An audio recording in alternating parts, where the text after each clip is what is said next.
सूरह अल अलक। शुरू करती हूँ अल्लाह ताला के पाक नाम से जो बड़ा मेहरबान और निहायत रहम करने वाला है।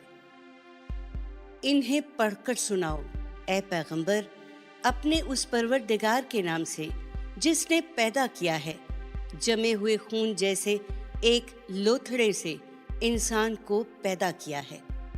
इन्हें पढ़कर सुनाओ और हकीकत यह है कि तुम्हारा परवरदिगार बड़ा ही करीम है जिसने कलम के ज़रिए से ये कुरान सिखाया।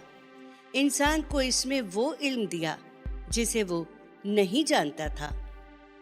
इसके मुकाबले में जो बातें ये बनाते हैं वो कुछ नहीं। ए पैगंबर हरगिज़ नहीं। इंसान यकीनन सरकशी कर रहा है इसलिए कि अपने आप को उसने बेनियाज समझ लिया है। इसमें शुबा नहीं कि उसे एक दिन तेरे रब ही की तरफ पलटना है। तुमने देखा उसे जो खुदा के एक बंदे को रोकता है जब वो नमाज पढ़ता है। जरा देखो तो अगर वो बंदा हिदायत पर हो या परहेजगारी की तलकीन करता हो। जरा देखो तो अगर इस बदबख्त ने झुटलाया और मुंह मोड़ लिया हो। क्या इसने नहीं जाना कि अल्लाह देख रहा है? ये कुछ नहीं, हरगिज़ नहीं।